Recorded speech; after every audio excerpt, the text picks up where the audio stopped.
Study IQ IAS, आपका selection हमारा mission.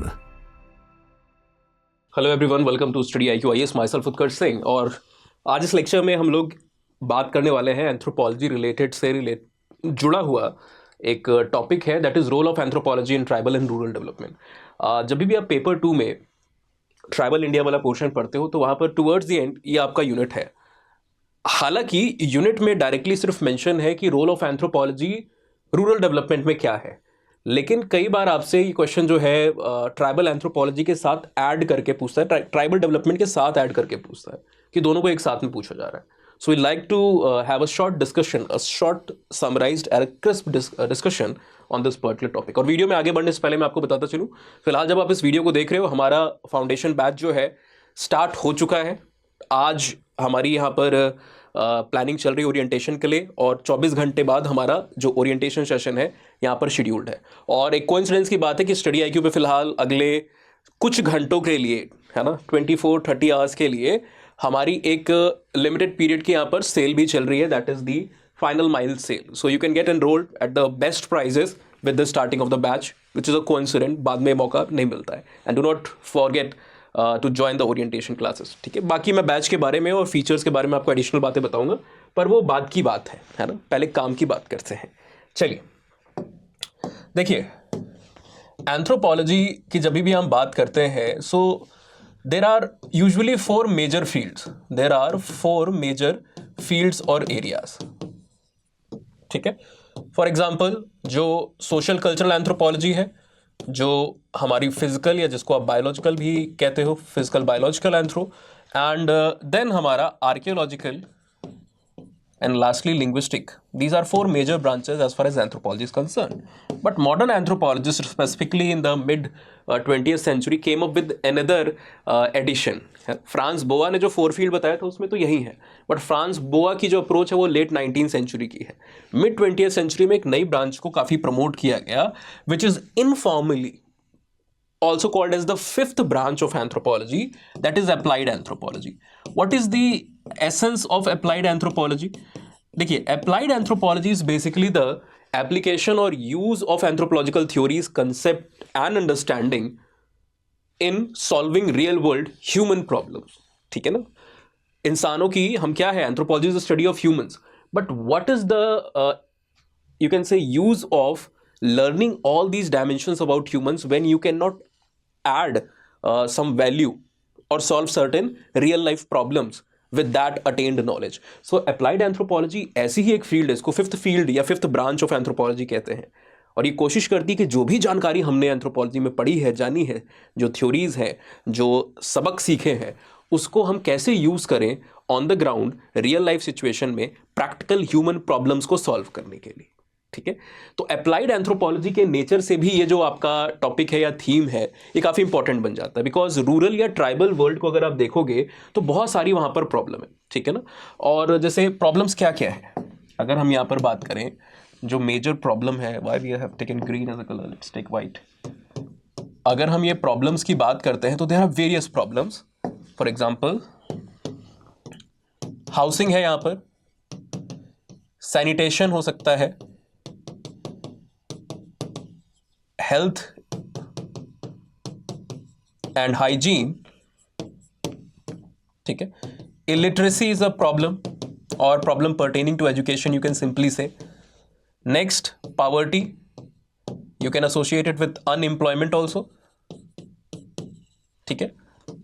Apart from poverty and unemployment, tribal की अगर हम बात कर रहे हैं, खासकर land alienation is a big problem, ठीक है ना। Displacement and problem associated with rehabilitation, ठीक है। ऐसी कई तमाम प्रॉब्लम्स हैं जो ट्राइबल इंडिया में आप पढ़ते हो। खासकर इनमें से कई प्रॉब्लम्स हैं जो कॉमन है, चाहे वो रूरल पुअर्स हों और ट्राइबल लोग हों, और कुछ प्रॉब्लम्स जो ज़्यादा जुड़ी दिखाई देती है हमें भारतीय ट्राइबल्स के साथ में, ठीक है ना। और इनका ही समाधान करने के लिए हम कई बार एक अप्लाइड नज़रिए को, एंथ्रोपोलॉजी के इंसाइट्स को यूज़ करते हैं। So firstly, how anthropological approach और anthropology as a field, how we are useful in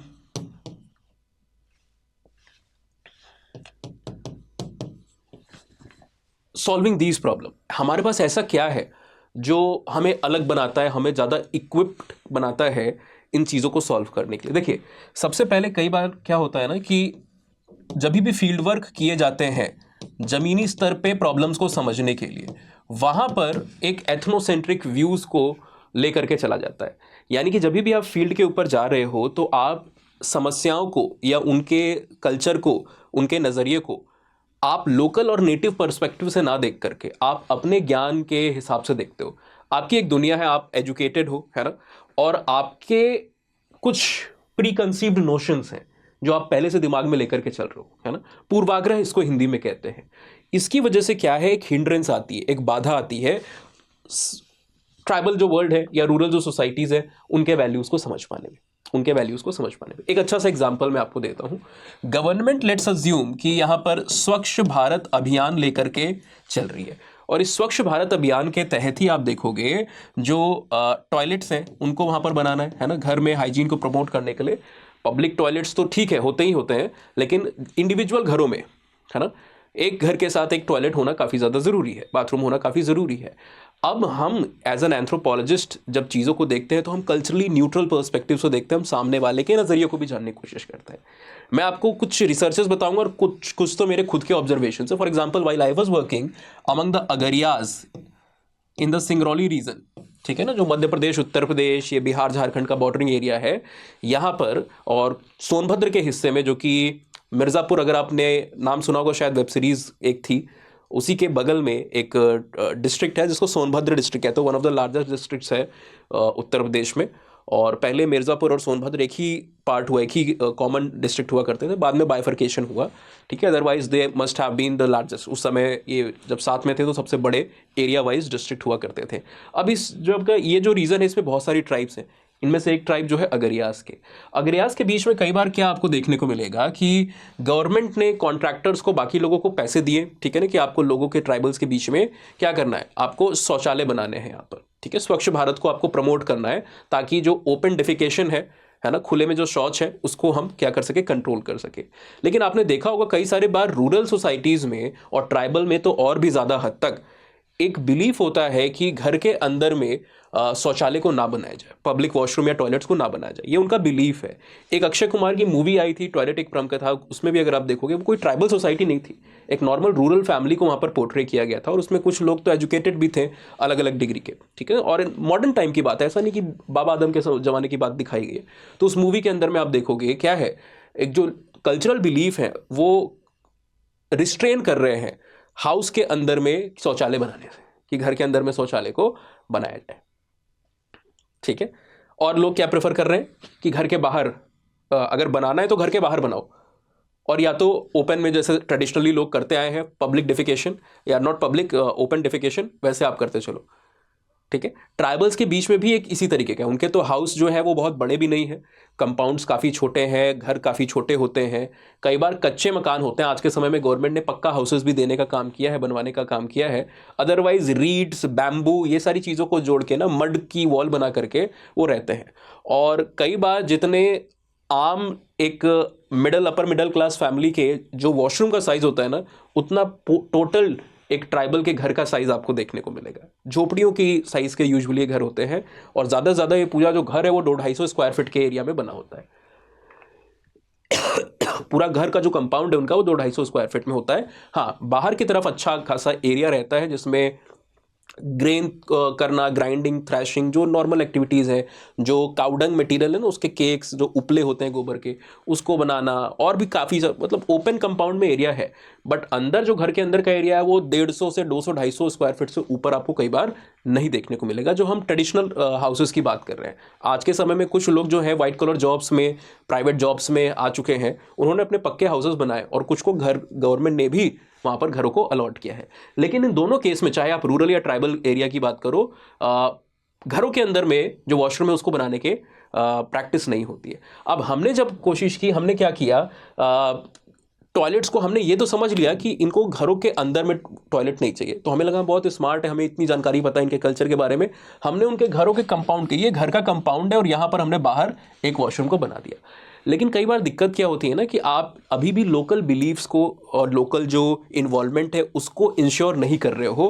planning, execution, के कॉन्टेक्स्ट के अंदर में। मतलब क्या है, गांव में कई बार आप देखोगे कोई आपको दिख रहा होगा कि एक छोटा सा या बड़ा सा कोई पत्थर है, चट्टान है, या कोई एक पेड़ है, ठीक है ना, उस पर कुछ धागे बंधे हुए, आपके लिए वो सिर्फ एक पेड़ हो सकता है, बट उनकी कई बार ट्रेडिशनल वैल्यूज जो उनके बिलीफ है या उनके लिए कोई सेक्रेड, एक धर्म से रिलेटेड कोई साइट हो सकती है जहां पर वो अपने पूर्वजों की वर्शिप करने जाते हो, एंसेस्टर वर्शिप या नेचर वर्शिप या किसी भी और तरीके के बिलीफ को फॉलो करने जाते हो। आपने जस्ट उसके एडजस्टेंट में यहाँ पर वो मान लीजिए कि ये पेड़ था कोई सेक्रेड, आपने वहां पर वॉशरूम बना दिया। Now they can not basically use it as a washroom compound because वो उनके रिलीजियस या सेक्रेट साइट के आसपास है। आपने कॉन्ट्रैक्टर को पैसे दिए, कॉन्ट्रैक्टर ने लेबर हायर की, उसने कहा कि हर घर के बगल में बना दो। अब इसमें क्या है, लोकल कंसेंसस जो है या प्लानिंग के अंदर में लोगों के जो एक आप कह सकते हो ओपिनियन से उसको नहीं लिया गया। जल्दी जल्दी भाई आपको टारगेट्स दिखाना था, टारगेट अचीव करना था। जैसे सेंसस में भी आप देख रहे हो लोग सुसाइड कर रहे हैं, डेथ हो रही है ना। सेंसस के जो ऑपरेशन एसआईआर को अगर आप देखोगे, नॉट सेंसस, एसआईआर का अगर आप यहाँ पर केस देख रहे हो, सेंसस के समय में भी कई बार ऐसा होता है ओवरवर्क करना पड़ता है, ठीक है। अभी तो चलिए सेंसस की बात नहीं है, एसआईआर में आप कोई चीज़ देखने को मिल रही है, जनगणना में भी ऐसा होता है कई बार, है ना, ओवरवर्क है। तो उनको टारगेट अचीव करना है। इमरजेंसी में जैसे संजय गांधी जी ने फरमान सुना दिया था, इतने हर दिन स्टरलाइजेशन करने हैं, तो लगी है सारी की सारी मशीनरी, सरकारी मशीनरी उस चीज़ को इम्प्लीमेंट करने में। तो सेम चीज़ यहाँ पर भी है। अब आपने क्या किया, लोकल बिलीफ को इग्नोर किया और उससे आपके प्रोग्राम की जो सक्सेस है वो नहीं हुई। आपका पैसा भी बर्बाद हुआ, आपने लोगों के टैक्स के पैसे को यूज़ करके चलो ये चीज़ बनाया। अब लोगों को कोई दिक्कत नहीं कि आपने एटलीस्ट चलो ट्राइबल डेवलपमेंट या रूरल डेवलपमेंट में ये चीज़, इसके ऊपर ज़रूरत है, इसके ऊपर काम करना था, तो लोग को नहीं दिक्कत है, टैक्स के पैसे आपने लगाए, लेकिन वो पर्पस जो था वो भी सर्व वहाँ पे नहीं हुआ। तो मनी का वेस्टेज भी है, टैक्स पेयर्स के मनी का भी वेस्टेज है, और साथ ही साथ क्या है, जो लोकल या जो ट्राइबल या रूरल आप अपलिफ्टमेंट करना चाहते थे, जो उनकी प्रॉब्लम को सॉल्व करना चाहते थे, वो भी पूरा नहीं हो पाया। That is a bigger issue, ठीक है ना। इसलिए हमें क्या करना होता है, एंथ्रोपोलॉजी यहाँ पर कैसे हेल्प करती है। एंथ्रोपोलॉजी ने एक नई अप्रोच को यहाँ पर सजेस्ट किया। एंथ्रोपोलॉजिस्ट पार्टिसिपेशन को प्रमोट करते हैं और रिलेटिविज्म को प्रमोट करते हैं, ठीक है ना। तो रिलेटिविज्म क्या हमें सिखाता है, cultural relativism is an approach और it is a you can say corner stone idea in anthropology, जो कि फ्रांस बोआ जैसे स्कॉलर्स के साथ जुड़ा है, जिनको फादर ऑफ मॉडर्न या अमेरिकन एंथ्रोपोलॉजी भी कहते हैं। तो इन्होंने इसको प्रमोट किया रिलेटिविज्म को, कि जब भी किसी कल्चर को देखो ना, किसी सभ्यता, किसी लोग, किसी समाज को देखो, अपने चश्मे से, अपने नज़रिए से मत देखो उसको। चश्मा मतलब फिजिकल ये चश्मा नहीं, मतलब अपने दृष्टिकोण से, अपने पर्सपेक्टिव से आप देखोगे तो आपका एनालिसिस या मूल्यांकन गलत भी हो सकता है। So always try to see a society और a culture from their own perspective, है ना, उनके साइड से स्टोरी क्या है, तो आप ट्रू डेवलपमेंट कर पाओगे। तो हमें रिलेटिविस्टिक अप्रोच यहाँ पर एंथ्रोपोलॉजी सिखाती है, जो हमें ज़्यादा इनेबल करती है ऐसे प्लान्स के साथ आने में, या इस तरीके से प्लान्स का एग्जीक्यूशन करने में, जिससे आपका जो टारगेट था वो भी अचीव हो, ठीक है, कि ओपन डेफिकेशन को बंद कराना है, और साथ ही साथ जो एक्सेप्टेंस है उसका, वो भी वहाँ पर आपको मैक्सिमम देखने को मिले, रिजेक्शन कम देखने को मिले। और ये हम पॉसिबल कैसे करते हैं, चलो हमें रिलेटिविज्म से ये तो समझ में आया कि हमें उनके दृष्टिकोण से देखना है, पर आप उसको जानोगे कैसे, रिलेटिविज्म की जो प्रोसेस उसको एग्जीक्यूट कैसे करोगे। We often use a research method which is called as PRA। PRA क्या है, पार्टिसिपेटरी रूरल अप्रेजल। 1980s के समय में, दशक में काफ़ी ज़्यादा ये पॉपुलर रहा। एक नया अप्रोच था जो कि ट्रेडिशनल अप्रोच, जो कि टॉप टू डाउन अप्रोच थी, उसके अगेंस्ट एक बॉटम टू टॉप या बॉटम टू अप जो अप्रोच है उसको लेकर के चलता है ना। क्या है इन दोनों अप्रोच में, आप देखोगे CDP या अर्ली जो हमारे प्रोग्राम्स थे अलग अलग 5 ईयर प्लान के अंदर में हम जिनको लेकर के आ रहे हैं, उनके सक्सेसफुल ना होने का या पूर्णतः सक्सेसफुल ना होने का एक मेजर रीज़न क्या रहा, कि आप डेवलपमेंट को या फिर रूरल प्रॉब्लम्स को, ट्राइबल प्रॉब्लम्स को ऊपर से देखते थे, समझ में तो आ जाता था, लेकिन उसके लिए जो प्लान्स, प्रोग्राम्स को बनाया जाता था वो भी ऊपर ही बनते थे और उनको सिर्फ नीचे इम्प्लीमेंट किया जाता था। इससे क्या है, लोकल आइडियाज़, उनकी प्रायोरिटीज़ या उनकी जो नॉलेज है, उनके जो इश्यूज़ हैं, उसको आप नहीं समझ पाते थे। इट इज़ जस्ट लाइक, मैं अक्सर क्लास में एक एग्जांपल देता हूँ कि if you are going to a birthday of a child, ठीक है ना, एक बच्चे के बर्थडे के ऊपर आप जा रहे हो। अब वो बच्चा 5-6 साल का बच्चा है, आपको है कि इस बच्चे को बड़ा करके मुझे IAS बनाना है, ये बड़ा होगा, इसको IAS बनाना है, इसलिए अभी से इसका इंटरेस्ट डेवलप करना है मुझे। तो आपने उसके लिए ल्यूसेंट की किताब, पता चले कुछ बहुत ही ज़्यादा महान लोग हों वो लक्ष्मीकांत 5 साल के बच्चे के लिए लेते जाएं कि बेटा ये लक्ष्मीकांत बिपिन चंद्र है, ये आपको पढ़ना है, अभी से शुरू कर दो, जितना समझ में आए धीरे धीरे समझ आएगी तो पढ़ते जाओगे, ठीक है। नहीं तो इंसान हो सकता है थोड़ा कम रहा हो, मतलब उतना जो बहुत ज़्यादा यूपीएससी में ना घुसा हो इंसान, तो लक्ष्मीकांत ना देके सोचेगा चलो बच्चे को अभी अरिहंत की या लूसेंट वगैरह की कोई जीके की किताब पढ़ा देते हैं कि 5-6 साल का बच्चा है, थोड़ा थोड़ा जीके सीखेगा आगे चल के तो उसको हेल्प करेगी।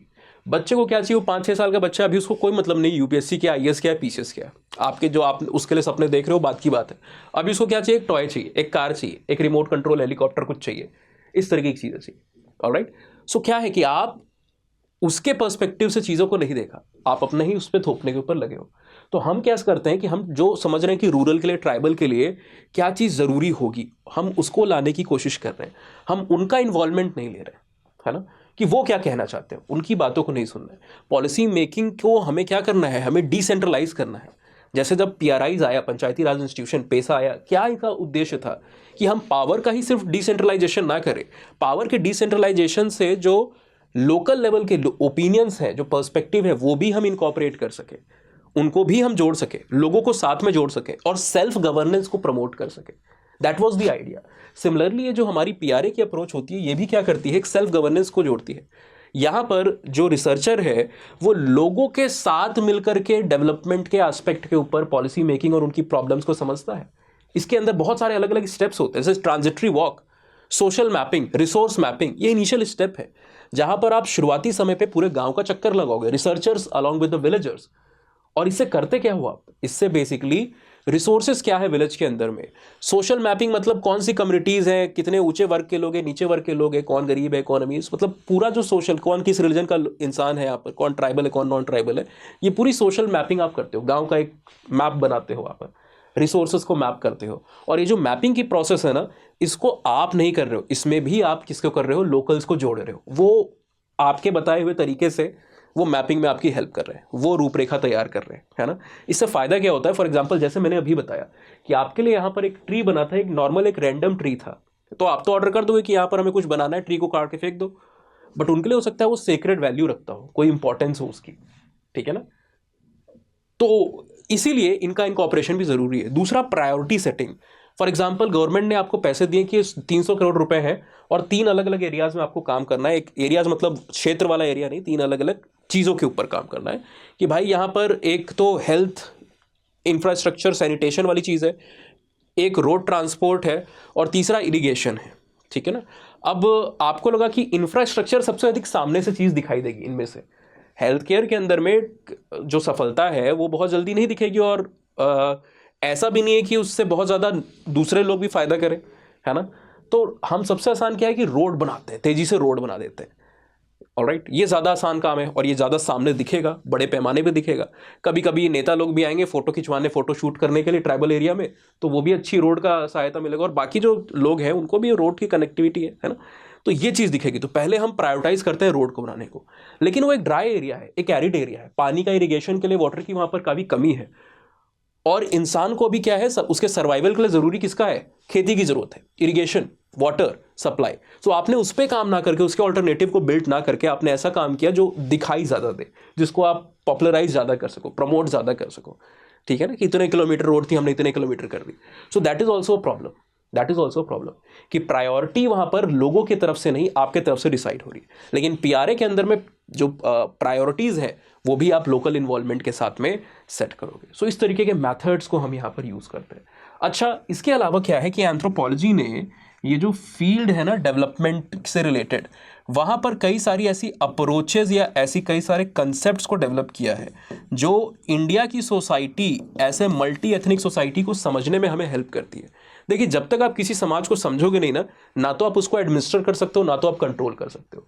इसलिए आप देखोगे ब्रिटिशर्स भी जब भारत के अंदर में आए तो initially they saw that administrators are not that successful in understanding the population dynamics and cultural dynamics of the Indian society. So what they did, they planted or they sent anthropologists to help those administrators, है ना, to understand the society and the culture. तो कहीं पे Thurston को भेजा, कहीं पे ओमैले को भेजा, कहीं पे ब्रिस्टल को भेजा, ये लोग एडमिनिस्ट्रेटर की। इसीलिए हम कहते हैं कि एंथ्रोपोलॉजी के ऐसा ऑप्शनल है देखिए यूपीएससी की एनुअल रिपोर्ट कहती है कि एंथ्रो, पीएसआईआर और सोशियो ये 3 सबसे बड़े ऑप्शनल है, ये 3 सबसे सक्सेसफुल ऑप्शनल है, ये यूपीएससी खुद कहता है। ठीक है, टॉपर्स का अगर आप देखोगे सक्सेस रेट और एवरेज जो मार्क्स आते हैं हाईएस्ट, वो एंथ्रो में आते हैं। शॉर्टेस्ट सिलेबस तीनों में एंथ्रो का है। स्टैटिक, सोशियो, एंथ्रो दोनों ही बराबर है, पीएसआईआर थोड़ा सा ज्यादा डायनेमिक है। तो सारे पर्सपेक्टिव पे आप देखोगे तो उस हिसाब से तीनों में भी एंथ्रो नंबर 1 है। ठीक है, ऑल्दो यूपीएससी की एनुअल रिपोर्ट, यूपीएससी खुद कह रहा है कि ये 3 सबसे बेहतरीन है, लेकिन उसमें से भी आप अगर एनालाइज करोगे इंडिविजुअल पॉइंट्स पे तो सबसे अधिक मार्क्स एंथ्रो को मिलेंगे। सबसे छोटा भी है, बहुत बड़ी ओवरलैपिंग भी है पेपर 1 पेपर 2 हर चीज़ के साथ, सोसाइटी के साथ भी है, इंटरनल सिक्योरिटी के साथ भी है, साइंस एंड टेक्नोलॉजी के साथ भी है, हिस्ट्री के साथ भी है ना। तो बड़े फायदे हैं, लेकिन मैं कहता हूं कि इन सब फायदों से बढ़ के एक और फायदा है। वो क्या है कि जब आप फील्ड पे जाओगे ना तो आपको मशीनों के साथ में नहीं रिलेट करना है, आपको अकबर बाबर के साथ में नहीं रिलेट करना है, आपको सॉइल किस तरीके की है उसके ऊपर वो बहुत ज़्यादा काम नहीं करना है, आपको लोगों की समस्याओं को वहाँ पर देखना जानना है। जो आपका एक वाइडर एक फोर्टे होने वाला है वो लोगों के साथ होने वाला है, जुड़ाव आपका। और जब आप लोगों को ही नहीं सही तरीके से समझोगे, उनके प्रॉब्लम को किस तरीके से समझा जा सकता है वो नहीं समझोगे, तो वहाँ पर आप अच्छे एडमिनिस्ट्रेटर नहीं बन सकते। और एंथ्रोपोलॉजी हमें लोगों को समझने में हेल्प करता है ना, तो that's why it also makes us a good individual to administer. तो सिर्फ प्रिपरेशन में रैंक लाने में हेल्प नहीं करता है, जो हमारा जॉब होने वाला है ना उसमें भी हेल्प करता है।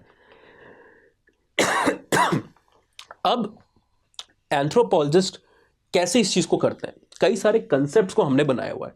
देखिए एक चीज होती है ना कि किताबों में क्या हमारे समाज के बारे में लिखा है, जिसको बुक व्यू कहते हो। ये बुक व्यू कई बार फील्ड व्यू से अलग आपको देखने को मिलता है। फॉर एग्जाम्पल बुक व्यू अगर आप देखोगे, इंडिया की सोसाइटी को बताया जाएगा कि भाई रूरल एग्रेरियन सोसाइटीज हैं, विलेज आइसोलेटेड है, विलेज सेल्फ डिपेंडेंट है, उनका कोई भी बड़े नेशनल कॉन्शियसनेस से कोई लेना देना नहीं है। मेटकाल्फ नाम के एक एडमिनिस्ट्रेटर थे, उन्होंने 19th सेंचुरी में बोला कि लिटिल रिपब्लिक्स है, स्टैटिक है, अनचेंजिंग है भारत के विलेजेस जो है। ठीक है ना। और भी आप देखोगे तो कास्ट सिस्टम, वर्ण व्यवस्था जो है वो पूरी रिजिड है यहाँ पर, उसके अंदर में कोई नहीं है, ऊंची जाति वाले डोमिनेंट है, नीची जाति वाले नॉन डोमिनेंट है। बट रियलिटी कई बार इस बुक व्यू से अलग होती है। तो इसको कैसे समझोगे? फील्ड वर्क करके। तो एंथ्रोपोलॉजी रूरल और ट्राइबल डेवलपमेंट में फील्ड वर्क को कंट्रीब्यूट करके भी हमें काफ़ी हेल्प करती है, बिकॉज ये हमें कई सारे ऐसे कंसेप्ट्स देती है जिससे हमें पता चलता है कि जो बुक व्यू है that is not the correct view, है ना। तो हमें एमिक पर्सपेक्टिव, रिलेटिविज्म, पीआरए जैसे मेथड और पार्टिसिपेंट ऑब्जर्वेशन के साथ साथ ये कई सारे ऐसे कंसेप्ट को देती है जिससे हम इंडिया के समाज को सही से समझ पाए, ट्रू नेचर को समझ पाए। और जब आप उस ट्रू नेचर को समझोगे तभी आप फेयरली किसी तरीके से कंट्रीब्यूट कर पाओगे। जैसे कास्ट को जो प्रॉब्लम है उसको एक बहुत ही स्टैटिक व्यू से देखा जाता था टिल मिड 20th सेंचुरी, कि कास्ट में भाई 4 वर्ण है, हर वर्ण में कई सारी सब कास्ट हैं, कई सारी जो सब जातीज हैं वो आपको देखने को मिलेंगी। ठीक है ना। और ये एक स्टैटिक नेचर है, फिक्स्ड हायरार्कीज है, बट ऐसा होता नहीं है। एम.एन. श्रीनिवास, मैसूर नरसिम्हाचार्य श्रीनिवास करके एक स्कॉलर हैं, सोशल थिंकर हैं, उन्होंने साउथ इंडिया में रामपुर नाम के एक विलेज में काम किया और वहाँ पर उन्होंने दिखाया कि भाई ट्रेडिशनली माना जाता है कि जो अपर कास्ट है वो डोमिनेंट है, लेकिन ऐसा होता नहीं है। कई बार जो लोअर कास्ट होती है वो भी एक डोमिनेंस को, रिलेटिव डोमिनेंस को दिखाती है एक एरिया के अंदर में। और हर एरिया में ऐसी अलग अलग डोमिनेंट कास्ट हो सकती है जिनका लोकल हायरार्की में तो टॉप पोजीशन ना हो, लेकिन due to certain factors like numerical strength, like sizeable amount of cultivable area and modern कुछ जो एडिशंस हैं, मॉडर्न चीज़ें जैसे रिजर्वेशन, वेस्टर्न एजुकेशन, ठीक है ना, इनकी वजह से गवर्नमेंट जॉब्स, उस पर्टिकुलर ग्रुप का एक रिलेटिव डोमिनेंस एरिया में आपको देखने को मिलेगा, उस एरिया में आपको देखने को मिलेगा। और एग्जाम्पल भी है कई सारे, जैसे आप जाट्स और पाटीदार्स को देखो। ठीक है ना। Patidars in the Gujarat, Jats in the region of Haryana, जो यादव्स एंड अहिर्स है, they have relative dominance in the region of UP and Bihar. Lingayats और रेड्डीज को आप देखो साउथ इंडिया के अंदर में। ठीक है। तो despite not being ritualistically the highest group और द जाति इन दैट एरिया, या ट्रेडिशनली वो हाईएस्ट पोजीशन पे नहीं है कास्ट या वर्ण व्यवस्था के अंदर में, लेकिन due to other factors they are relatively dominant, उनकी डोमिनेंस है वहां पर। ये श्रीनिवास साहब ने बताया। तो ये क्या कॉन्ट्रडिक्ट करता है कि स्टैटिक व्यू जो बुक्स के अंदर में स्मृतिज को, पुराण को और बाकी जो एपिक्स है उनको पढ़ोगे आप, तो स्टैटिक व्यू को आप देखोगे, उसके बेसिस पे सोसाइटी का एनालिसिस करोगे, आपको लगेगा वही सच है। लेकिन फील्ड वर्क जब तक आप नहीं करोगे, इंडिया की सोसाइटी की रियलिटी को नहीं समझ पाओगे, और जब तक रियलिटी को आप नहीं समझोगे, प्रॉब्लम्स रूरल नहीं समझ पाओगे और डेवलपमेंट आप वहां पर इंश्योर नहीं कर पाओगे। So that is also how in understanding and developing these conceptual clarity, anthropology helps in these two areas. इसके अलावा भी कई सारी केस स्टडीज़ के थ्रू हम डिटेल में बातें करते हैं हमारे जब फाउंडेशन के अंदर में आप करते हो। यहाँ यूट्यूब पे तो हमारे पास 20-30 मिनट का समय होता है, कम समय होता है, हम उतने डिटेल में एक स्टडी के साथ में बातें नहीं कर सकते। एक ओवरव्यू, एक सिंपलिस्टिक एक्सप्लेनेशन देते हैं ताकि वो बच्चे भी जो बिगनर लेवल पर हैं they can get a good idea about the topics and the subject. But if you want to get detailed insights and a command over the subject, you can pretty much join our batches which are starting from tomorrow यानी कि orientation हमारा 24 घंटे बाद यहाँ पर schedule है और इसी 24 घंटे के अंदर में सेल भी खत्म हो जाने वाली है। So if you are planning to head start with your preparation for UPSC, क्योंकि आप लोग जो मुझे दिसंबर से फरवरी के बीच में सुन रहा है, दिसंबर में शूट कर रहा हूँ या दिसंबर बैच की बात कर रहा हूँ, हमारे फरवरी में भी कोई ना कोई या जनवरी में भी हो सकता है कोई बैच आए। इस समय तक अगर आप मुझे सुन रहे हो सकता है कोई 2028 में भी गलती से इस वीडियो को आकर के ओपन करे, है ना।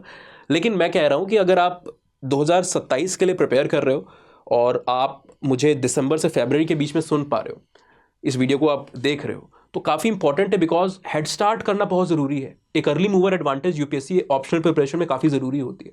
बच्चों को लगता है कि जो पीक टाइम है वो मई, जून, जुलाई में हम लेते हैं एडमिशन, एंथ्रोपोलॉजी छोटा सिलेबस है और आसानी से हम दिसंबर तक या जनवरी तक उसको ख़त्म कर लेंगे। बिल्कुल सही बात है, 100%, कोई भी इसमें डाउट नहीं है। अगस्त में भी जो बच्चे आते हैं ना उनका टाइमली अगले ईयर के अटेम्प्ट के लिए सिलेबस खत्म हो जाता है। जून जुलाई वाले तो बिल्कुल आराम से कर लेते हैं और मई वाले तो दिसंबर से भी पहले ख़त्म कर लेते हैं। उनका तो नवंबर में, अक्टूबर में भी हो सकता है ख़त्म हो जाए, 5 महीने के अंदर में ख़त्म हो जाता है। लेकिन पूरी रियलिटी आपको बताई नहीं जाती है। आपका सिर्फ आपको सिलेबस खत्म नहीं करना है लेक्चर्स लेके, नोट मेकिंग भी करनी है मेंस के ओरिएंटेड, आपको रिवीजन भी करना है, आपको आंसर राइटिंग भी करने हैं, रेगुलर क्वेश्चंस भी सॉल्व करने हैं पीवाईक्यूज के साथ, ठीक है ना, और टेस्ट सीरीज भी अपीयर करनी है, जो मॉक्स हैं अलग अलग उसको भी अपीयर करना है आपको। और ये सारी चीज़ें 3-3.5 महीना अलग से लेगी अगर आप बहुत कंसिस्टेंसी और अच्छा खासा समय दे पा रहे हो। पूरा समय नहीं दे पा रहे और कंसिस्टेंसी कम है तो 4 महीने भी लेती है।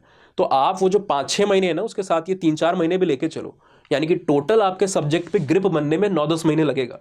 और ये ज़रूरी भी है, क्यों? बिकॉज ऑप्शनल ऐसा वैसा एरिया नहीं है। जीएस छोटा बच्चा होता है, जीएस में जीएस 1, 2, 3, 4 मिला करके 1000 नंबर का पेपर है, लेकिन जो रियलिटी है आप उसमें पाते कितना हो। देश का जो टॉपर है अक्षत जैन, आप देखोगे 2018 में उनकी 2nd रैंक आई थी, उनके 1000 में से जीएस 1 to 4 में 42 पॉइंट कुछ समथिंग मार्क्स थे, 424 नंबर थे उनके, 43% भी नहीं थे उनके। और आपको कई बार क्या लगता है कि मैं ग्रेजुएशन में 90% ला रहा हूँ प्राइवेट कॉलेज में या कहीं पे 80% ला रहा हूँ अपने यूनिवर्सिटी में, स्टेट यूनिवर्सिटी में, चलो वर्स्ट केस में मेरे 65-70% तो आएंगे, यानी कि 1000 में से 700 नंबर यहाँ पर आ गए। ऐसे में भी मैं 100 नंबर तो मिनिमम ले ही आऊँगा, तो मेरे कितने हो गए वहाँ पर? लगभग 800 नंबर के आसपास हो गए। अब उस 800 नंबर के अंदर में इंटरव्यू में मुझे कम से कम, चलो बहुत ख़राब भी इंटरव्यू गया तो 150 नंबर तो मेरे कहीं नहीं गए, ठीक है ना। तो 950 नंबर आपने अपने आप को यहाँ पर दे लिए होते हैं, ठीक है। फिर बचा आपका ऑप्शनल 500 नंबर का ऑप्शन। आपको लगा चलो ऑप्शनल बहुत अच्छी पकड़ नहीं हुई, बहुत ख़राब आए, तो भी 200 नंबर तो आएंगे, 40% तो आएगा, 250, 200, 250 आएंगे। तो जो 950 था उसको मिला के आपने 250 जोड़ा तो वहाँ पर 1100 नंबर हो गया, नहीं तो 1050 हुआ। आपको लगा तो मैं तो रिकॉर्ड तोड़ दूंगा यूपीएससी का, ऐसा हमें पर्सपेक्टिव होता है ना। रियलिटी ये नहीं है। टॉपर भी मैंने बताया, वो भी टॉपर रैंडम टॉपर नहीं, आईआईटी बैकग्राउंड अक्षत जैन का, फैमिली ब्यूरोक्रेट्स की, एंड डिस्पाइट दैट 4 सब्जेक्ट मिला करके, 4 पेपर मिला करके जीएस 1 to 4 42% आए। वहीं उनका ऑप्शनल जिससे उनका कोई रिलेशन नहीं था, एंथ्रो लेके लिया था उन्होंने ऑप्शन, कुछ 10 महीने, कुछ 8-10 महीने उन्होंने प्रिपेयर किया होगा एंथ्रो, क्योंकि कॉलेज लेवल पे तो होता है, मतलब कॉलेज लेवल से पहले तो एंथ्रो होता नहीं है, स्कूलिंग लेवल पर सब लोग बिगनर लेवल से स्टार्ट करते हैं, है ना।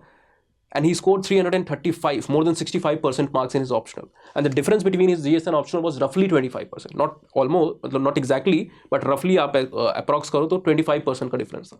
और 25% में तो आप कहाँ से कहाँ पहुँच जाओगे। So that is why it is important कि GS को तो पढ़ो ही, लेकिन ऑप्शनल को ड्यू रिस्पेक्ट दो। वो नंबर आपको देने वाला है, वो आपकी मेरिट डिसाइड करने वाला है। और जो यहाँ पर अर्ली मूवर एडवांटेज लेगा जनवरी से फरवरी में, जिसने शुरू कर दिया, उसी के पास पूरा समय रहेगा। फरवरी में भी किया हमने, क्या कहा, 9 से 10 महीने चाहिए, तो भी आप दिसंबर तक खत्म करके answer writing, revision, note making, test series, mock सब कुछ कर लेते हो। लेकिन जो बच्चे मई जून में कर रहे हैं उनका सिलेबस तो खत्म होगा पर बाकी चीज़ें नहीं हो पाएंगी। तो choose wisely, take a good decision and be on the track for preparation, ठीक है। बाकी डिटेल्स मैंने आपको बताई दी है। बैच दिसंबर वाले कल से शुरू हो रहे हैं, ऑफर खत्म हो जाएगा, तो दोज हु थिंक दैट हाँ ये 4-5 हज़ार रुपये का डिस्काउंट जो होता है वो आपके लिए इंपॉर्टेंट है, तो ज़रूर आप पहले एडमिशन ले लीजिएगा। अगर बहुत ज़्यादा पैसा है ना, कि चलो मुझे कोई इशू नहीं है, कोई फाइनेंशियल प्रॉब्लम नहीं है, फिर भी इट इज़ अनवाइज है, पैसे तो उड़ाने थोड़ी ना है, किसी और की एजुकेशन स्पॉन्सर कर दो, है ना, किसी और को आप रिकॉर्डेड बैच या कोई दूसरा बैच आप दिला दो, वो ब्लेसिंग देगा आपको, ठीक है। किसी कोई आपके यहाँ हाउस हेल्प हो, उनके बच्चों को आप कंट्रीब्यूट कर दो। नहीं तो पढ़ने में इंटरेस्ट है, किताबें मंगा लो, रिसोर्सेज किताबें एंथ्रोपोलॉजी की मैंने लिस्ट बनाई हुई है एक वीडियो में, उनको मंगाओ, पढ़ना शुरू करो आप, ठीक है। So remember these things. अच्छा, यहाँ पर जो प्राइस है वो 12,999 है। कई बार बच्चे जाते हैं तो कहते हैं सर अलग दिखाई दे रहा है प्राइस कुछ।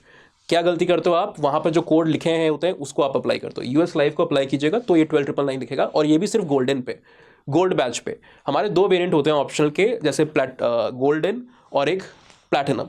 अंतर क्या है, गोल्ड प्लैटिनम में चीज़ें सिमिलर हैं कई सारी, जैसे रिकॉर्डेड लेक्चर्स, लाइव लेक्चर, आपके सारे डाउट्स को चैट बॉक्स में तुरंत रियल टाइम में आंसर किया जाता है, और साथ ही साथ पीवाईक्यू का और ट्रेंड का भी एनालिसिस आपके साथ किया जाता है। कंटेंट भी आपको पूरे के पूरे यहाँ पर मिलते हैं, crux, value addition, class PPT, hand written notes. अंतर क्या है, क्यों 4,000 के आसपास का difference during sale, and generally 5,000 का डिफरेंस होता है नॉन सेल डेज में प्लैटिनम और गोल्ड बैचेस में। डिफरेंस इस वजह से होता है बिकॉज प्लैटिनम में सबसे पहले तो आपको एक्सटेंडेड वैलिडिटी मिलती है 1 साल की। कई बार जब आपकी वैलिडिटी खत्म होती है, आप एक्सटेंड कराने जाते हो तो 5,000 रुपये पे करते हो, तो यहाँ पर पहले से 5,000 रुपये आप एक्स्ट्रा जब पे करते हो इस प्लैटिनम बैच में, तो you get extended validity. But cherry on the top is कि इन दैट फी ओनली आपको क्या मिल जाता है, मेंटोरशिप मिलती है। 24/7 इंडिविजुअल मेंटोर आपके लिए मौजूद है। मेंटोरशिप के साथ साथ you also get test series, और 1, 2, 4 पेपर नहीं, 12 पेपर लिखते हो आप, 8 सेक्शन, 4 फुल लेंथ। इवैल्यूएशन भी होता है 3 से 5 दिन में, और मॉडल आंसर्स भी दिए जाते हैं। So that is the beauty of this, ठीक है ना। Sorry, determination and assessment of a subject's merit, worth and so significance using हाँ, ये किसी तरीके से सीरी भी यहाँ पर एक्टिवेट हो गई और हमें इवैल्यूएशन के सिग्निफिकेंस को बताने लगे, ठीक है। तो thank you Siri, but I was speaking to my students, not to you. Anyhow, तो हम कह रहे थे कि आपको टेस्ट सीरीज भी मिल जाती है, और टेस्ट सीरीज के साथ साथ आपको ये रेगुलर जो आंसर राइटिंग है वो भी यहाँ पर फीचर मिलता है। कि टेस्ट सीरीज तो आप 1 महीने 1.5 महीने पे दोगे, लेकिन रेगुलर आंसर राइटिंग डेली हर दूसरे दिन होना ज़रूरी है, ताकि आपकी एक प्रैक्टिस एक डिसिप्लिन वे में चलती रहे। That is also part of regular answer writing, test series, mentorship, they are all part of platinum, they are not present in the gold variant.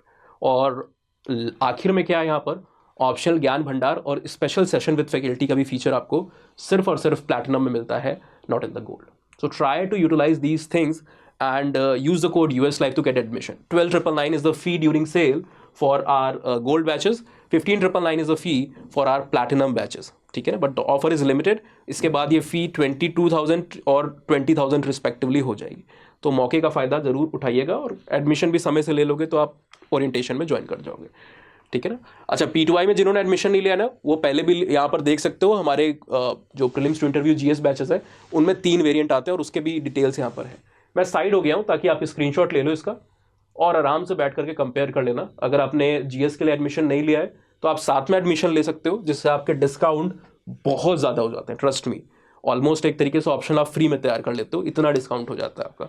तो अगर नहीं किया है तो दोनों को आप कर लीजिए। अच्छा, एक और बात है, जो बच्चे कॉम्बो में एडमिशन लेना चाहते हैं और फर्दर एक्स्ट्रा डिस्काउंट चाहते हैं, वो मुझे यहाँ पर रीच आउट कर सकते हैं मेरी IDs पे। Instagram utkarshsingh_hair, email ID okutkarshsingh@gmail.com, ठीक है ना। टेलीग्राम पे रिसोर्सेज, फ्री मटेरियल और अपडेट्स मिलती है, पर आप मैसेज नहीं कर सकते हो, पर ज्वाइन कर लो, अच्छा ही है। एक और चीज़ है कि जो बच्चे पहले से स्टडी IQ के कोर्स में एनरोल होते हैं, ओल्ड एग्जिस्टिंग स्टूडेंट्स हमारे, और वो नए किसी बैच में एनरोल करते हैं, तो उन सभी के लिए हमेशा एक्स्ट्रा डिस्काउंट होता है। वहाँ पर आपको ये US लाइव नहीं लगाना है, जो यूनिवर्सल कोड है ना वो नहीं लगाना है। आपको क्या यहाँ पर करना है, मुझे रीच आउट कीजिए, किस नए कोर्स में, किस बैच में, किस वेरिएंट में आपको एडमिशन लेना है, प्लस अपना रजिस्टर मोबाइल नंबर, ये डिटेल्स मुझे शेयर कीजिए, and you will be getting that discount code activated on your number.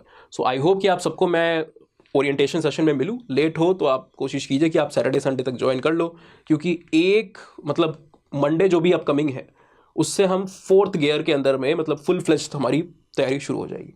पहले सिलेबस डिस्कशन ओरिएंटेशन होगा 1-2 दिन, उसमें ट्रिक्स बताई जाएंगी, नोट मेकिंग इसलिए ज़रूरी होता है वो भी, लेकिन मंडे से हमारी गाड़ी पूरी रफ्तार पकड़ लेगी, है ना। तो try to get enrolled as soon as possible. कोई भी डाउट हो, कुछ भी पूछना हो, अगर ऑप्शन आप सेलेक्ट नहीं कर पाए हो अभी तक, this ID is there for you, you can reach out to me for counselling, ठीक है। चलिए, गुड बाय, शबा खैर, जय हिंद, मिलते हैं। स्टडी IQ IAS, आपका सिलेक्शन हमारा मिशन।